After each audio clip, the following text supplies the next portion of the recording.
Hello, this is Darren Pulsipher, Chief Solution Architect of Public Sector at Intel, and welcome to Embracing Digital Transformation, where we investigate effective change leveraging people, process, and technology. On today's episode, Heterogeneous Programming with OneAPI.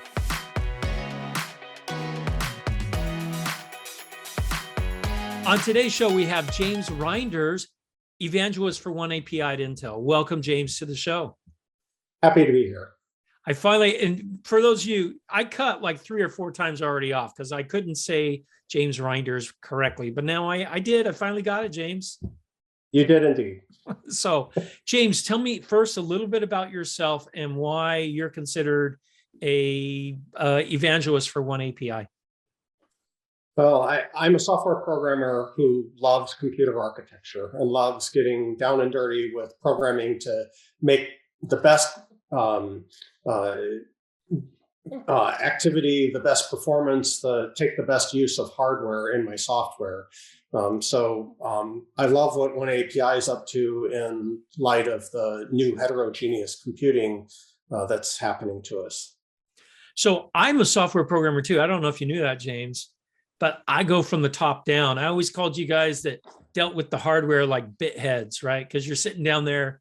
How can I get the most cycles out of every single instruction that I do, right? And that's where you're at, right? You like being down in that level? Absolutely. Right down at the assembly level, working inside compilers, inside libraries, trying to connect the rest of the world to the performance the hardware is capable of. All right. So we got one of the brightest guys, obviously, because if you're dealing at that level, you got to understand hardware. You got to understand all that. So, but doesn't OneAPI kind of take you a little bit away from that? Just a little bit? Well, that's the objective, is for OneAPI to help abstract the enormous diversity that's coming in hardware so that we can take advantage of it higher up in the stack and get the most out of our hardware. But those of us working on OneAPI get really close to the hardware stuff. Oh, that's true. So here's a question. When you said heterogeneous, are you talking just GPUs and CPUs? Because those are heterogeneous, but is that what it's geared towards? Is OneAPI geared towards just that? Well, it's more than that, but you've got the right idea. The word heterogeneous basically means that you've got different devices in a system that can do computation, but they don't run the same instruction set. So, a CPU has a way of running instructions, a GPU has a different way, an FPGA, other ASICs, specialty devices for AI, whatever you may have different ways of being programmed. And we'd like to take advantage of all of those. And one of the big trends in the industry today is that machines are getting more and more heterogeneous. Yeah, I've noticed that myself with some of my federal customers, right? I mean, I want a purpose-built machine, right, to do something very specific. They typically go down the route of an FPGA first, and then they move into EASICs and things like that. But the big obstacle for FPGAs is the programming model is hard. Absolutely. Hennessy and Patterson, who are leading in the computer architecture field, have called this the new golden age of computer architecture. Gosh, if you're a computer architect, this is an amazing time. You get to design all sorts of specialty devices to do better things for specific domains. But gosh, if you're a software programmer, when I hear architects getting excited, I want to run away and hide. It's the opposite of exciting. It's scary, because the question is, how the heck do I program this? And that's really what we're after with the OneAPI initiative and OneAPI products. So tell me a little bit about, is OneAPI a product from Intel? Tell me how it came about and what's its main community or purpose? Yeah, one of the first things that's a little confusing about the OneAPI name is it's both an initiative with a specification and an implementation. The initiative has a simple concept. I want to be able to, from my software, have the freedom to use any device I want. I want to get the value out of that device, the performance. I don't want to just use it. And I want, to have some concept that my coding preserves its value, that, I'm not rewriting it every time a new device comes along. So these three qualities are important, and they can be applied to compilers, to libraries, to debuggers, to any type of tool. That's what the OneAPI specification is about. And it's a pretty broad specification, but it aims to say, hey, here's a way to approach particular problems, whether they be C++ or they be a debugger or whatever, or math library. Here's how we approach them to give us those qualities. But you know what? A specification is a specification. Then the question is anyone implementing it? So fortunately, a great deal of the software to do this has been open sourced. A lot of it originated from Intel. But then Intel also takes that and makes it available as downloadable toolkits that are already pre-built and ready to go to support Intel hardware. And we see other vendors creating parts of OneAPI have their own implementations. So we come together on specification, but we each get to create support for our own hardware in an open multi-vendor fashion. So if I'm a higher level programmer like I am, right? Let's say that I have an algorithm that does, I don't know, object detection or something like that. I can write my algorithm once and then use API or OneAPI to then target it to different hardware. Is that kind of the goal? That's the high level goal, but I want to be careful because there's always this idea, gee, can I just write it once and it runs great everywhere? It's a complicated problem, but yes, the objective is to give you a way to write it that ports easily, doesn't require hardly any effort, and that the performance tuning is available regardless of what hardware you're on. So hopefully, if you get it working well on a GPU, it'll run on most any GPU similarly. If you want to switch your algorithm and run on an FPGA, I'd like to maximize how much of your program you reuse, but give you the option to recode parts of your algorithm if you want for, say, an FPGA or a TPU or some other ASIC. I want to give you the flexibility as a programmer. I don't want it to trap you at saying, you wrote it once and it runs everywhere, but not well. Instead, it's a little bit more complex approach that gives us an ability to take advantage of any hardware with varying degrees of rewrite, but hopefully very isolated rewrites.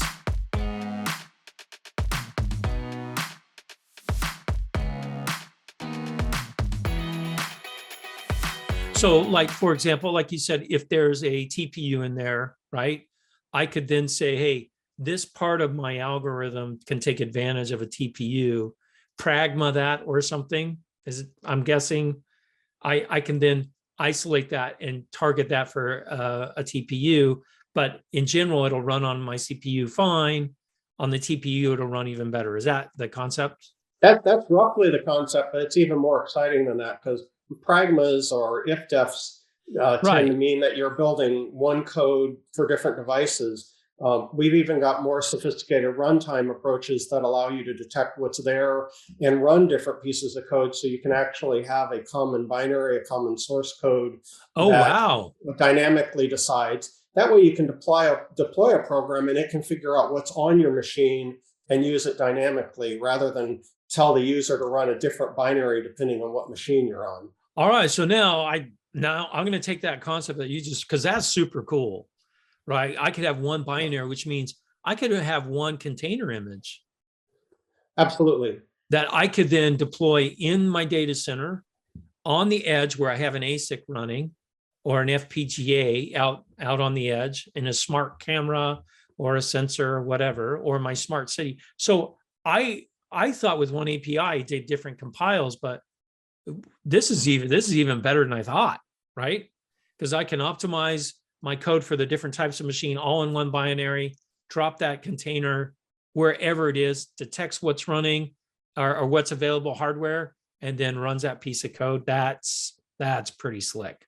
Oh, it is. It's extremely exciting. And it highlights a key reason that we need to have the sort of discussions that OneAPI brings forward.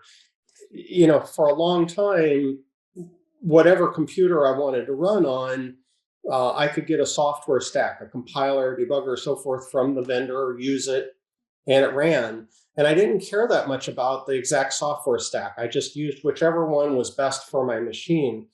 But nowadays, I really want to compile a program that may use devices from multiple vendors. I may my program may come up running and there's an Intel CPU sitting there and a GPU from AMD, or I'm running on an ARM processor, but it has an Intel GPU hooked to it, or any of these things.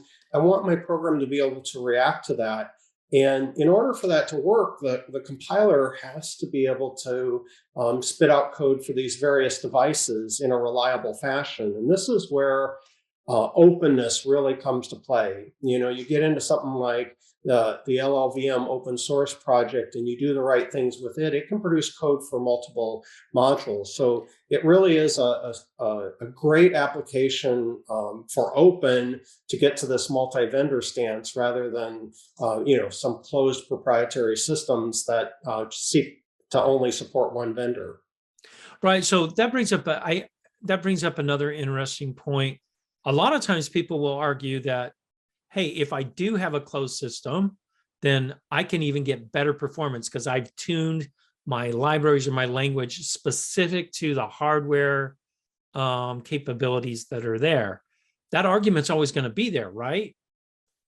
Yes, and the question is, what can we do to get the best of both worlds? So you don't want your open system to not allow you to call some closed system parts. Like, so if you're using a math library, if it turns out there's a vendor specific implementation, we should be able to get access to that at runtime to take advantage of whatever optimization that vendor has done. But we want to do it in an open, portable enough manner that each vendor knows what they can implement so that it's consistent. And as a software developer, I can call a library and there may be vendor specific parts sitting behind it, but I have a common program.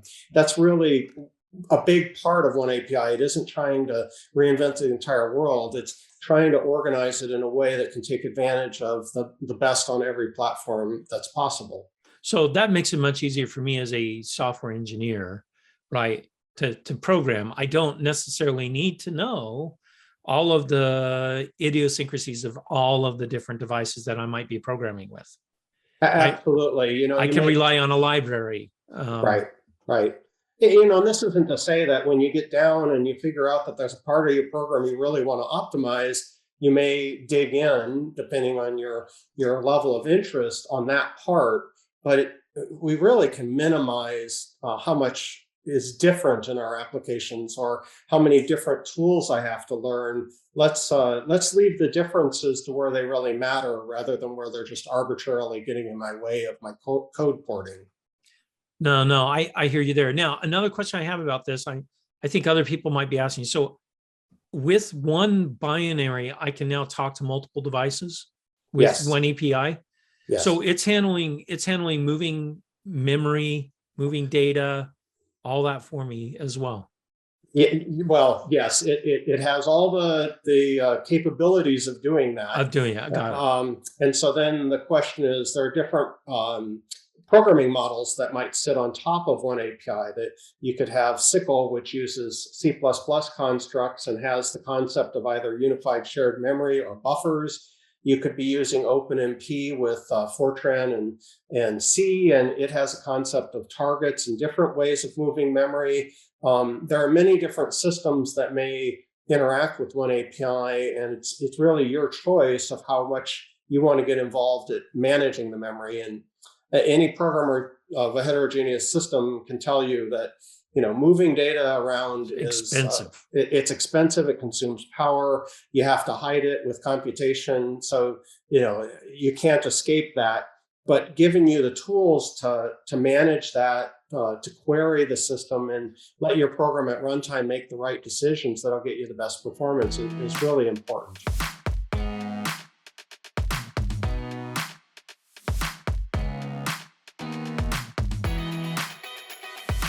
So that's another thing that you kind of alluded to. There's a lot of dynamicism. Is that a word? Dynamicism. Sounds good to me. It sounds like a good word. There's a lot of dynamicism in capabilities in the programming model, right? I can make decisions at runtime on you said memory models, probably targeted hardware. Does it give me some telemetry back? For example, this is just a crazy example. I don't know if it's real. Maybe my GPU is already working pretty heavily, and I can determine that. And instead of targeting my GPU to do something, I can target something else. I can just keep running on the CPU, for example. So does it give me that kind of where I can maybe even do some scheduling myself or not? The answer is yes and no. So what you're talking about can be looked at different levels. So if my application itself has a lot of work to do, it certainly gives me enough mechanisms to balance. If I've got a lot of computation, I might do some of it on the GPU, some on the CPU, some on an FPGA. I can do the dynamic balancing in my application and decide that I've busied the resource. Okay. But if there's other software on the system, that's still an area that's, I think, future work, future discussions, not only for OneAPI, but the whole industry in terms of how much telemetry do you want to be able to get back from the operating system about what other users are doing. And yeah, that's a security problem too. it could be. So then the question becomes, when do you, who gets to know that? Who gets to cooperate? Does who throttles you? Yes, there are security concerns, and that's a much larger topic, but it's one that's a very real topic. HPC environments solve this problem by giving applications dedicated uses of nodes, right, and then balancing by either putting an application on nodes or not. Systems in the cloud often virtualize an environment, but they try to make sure that they're allocating those virtual environments where there's available resources. So it's an interesting question. Where in the stack do you do that balancing? But there are definitely mechanisms at OneAPI level to let the application do the things that we're comfortable letting it do. And yes, and then I guess we don't want to write a scheduler in every program that we write. That takes me back to the day I wrote my own OS, right? We all had to do it in college. Absolutely. Yeah, it was a bear. All right, so my next question is, with OneAPI as well, there's open source libraries that are out there. You can also buy support from Intel, I'm assuming.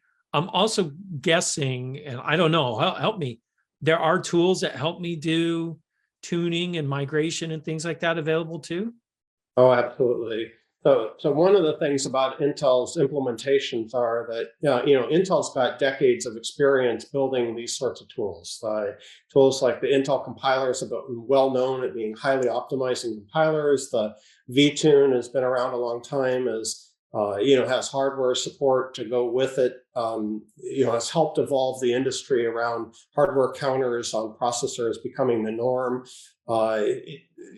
There's other analysis tools we have as well to give you feedback on the structure of your program. So all of those have been around for a while, and Intel is applying those and making them available in a OneAPI fashion to be more versatile than just being all about a CPU.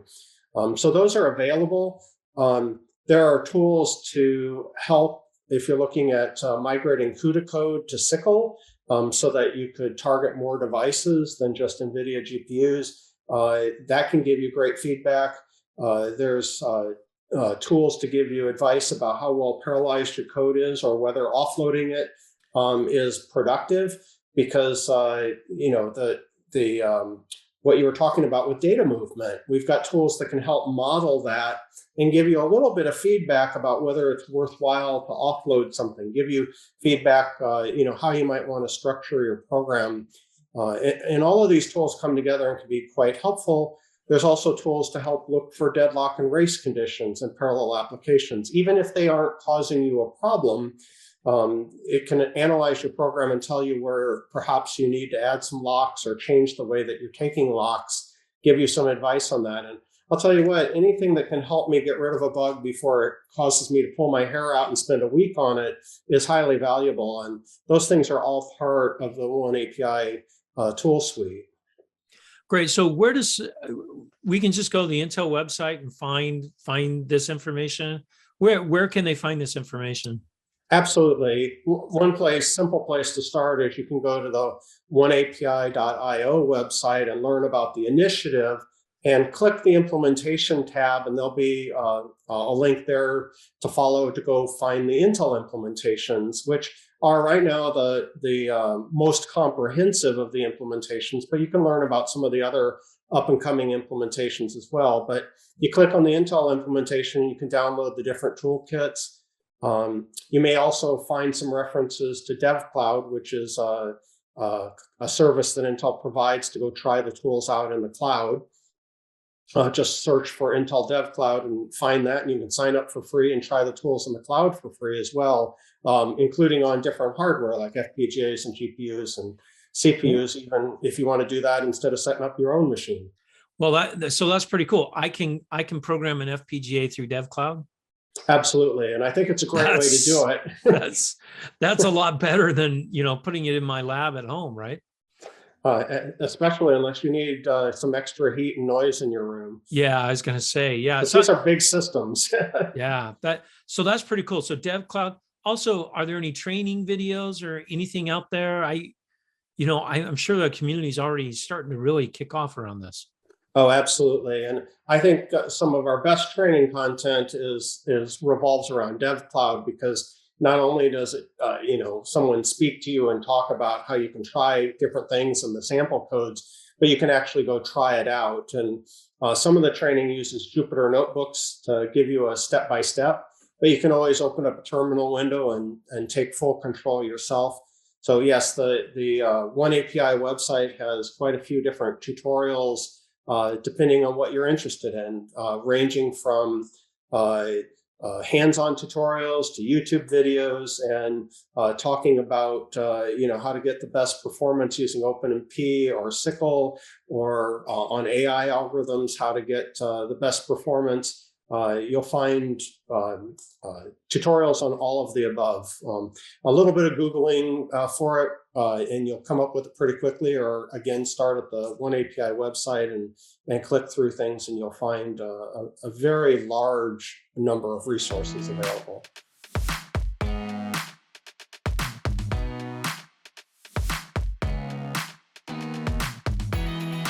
So how's adoption coming with this? Who do you think is the first? What are the first groups that are adopting OneAPI? Are you seeing it mostly in HPC?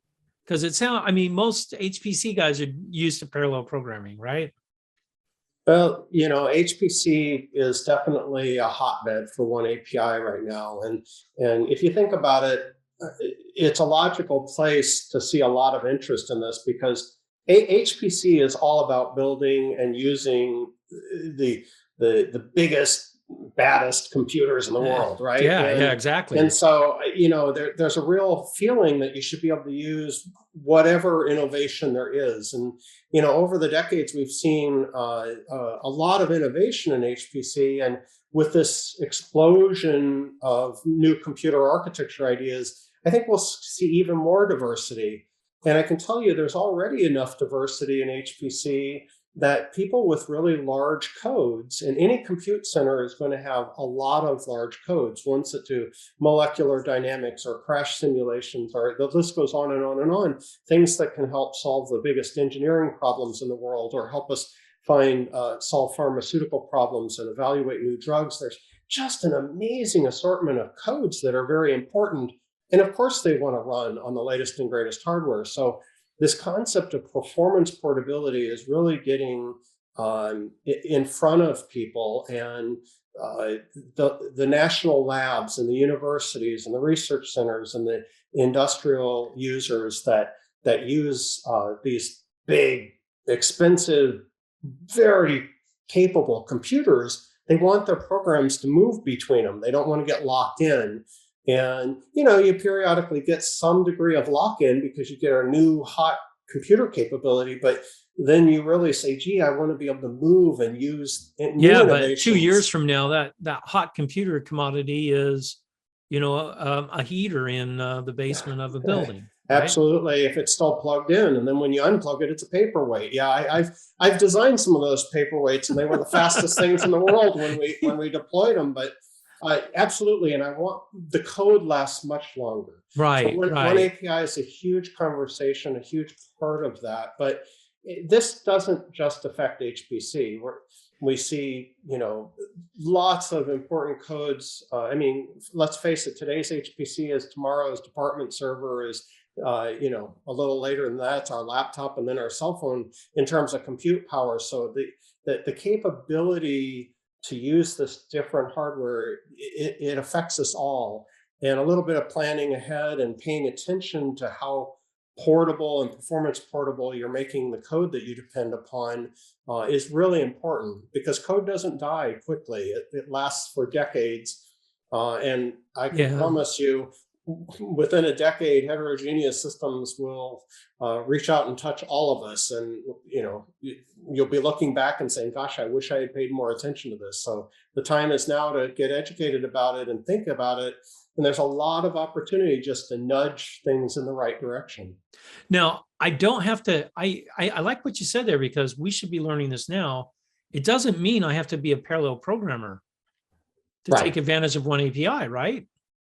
No, not at all. It's about looking for something that's open and multi-vendor, multi-architecture capable. And depending on where you are on the software stack will dictate how much you want to know about parallel programming or the gory details. But you can, even if you're way at the top of the stack, you should at least understand what the stack is that you're sitting on top of and what it's capable of in terms of portability and performance portability. Well, and I'm thinking IoT. As we start seeing more capabilities in IoT and we have more heterogeneous compute on the edge, I know it's really, really difficult to write programs in the IoT space, because I may not have all the different variety of devices.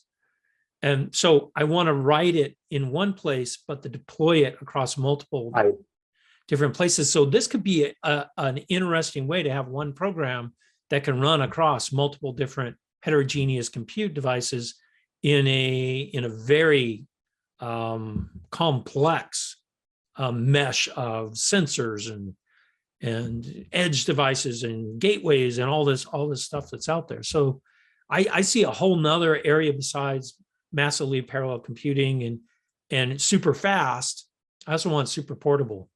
Absolutely. And, we did talk about HPC a bit, but the embedded community, the IoT community actually has been way ahead on this. That, you look at the average design of a cell phone alone or any IoT device, and they do tend to have multiple compute units, and they use all sorts of methods to manage them and so forth. So and of course, their compute power, their compute capabilities continue to rise as technology moves on. So the everything we're talking about with OneAPI applies there, and to some extent helps formalize or standardize things that in a lot of cases have been innovated first in the embedded world. The embedded world's been more heterogeneous than any other part of the compute industry for a longer period of time. Oh, because they had to be, right?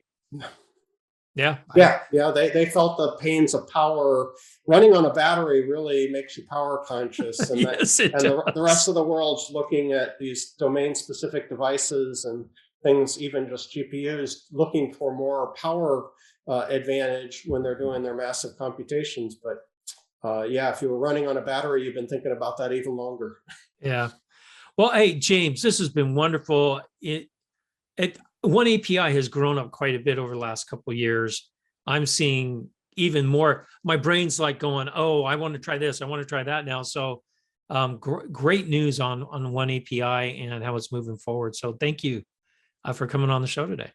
Oh, it's been my pleasure, and I've been enjoying the growth as well. Moving from this one API is this crazy idea a few people are talking about to now more and more people saying, oh, that makes sense. It solves a problem that I need in my organization and I want to learn more. All right. Thanks again, James. My pleasure.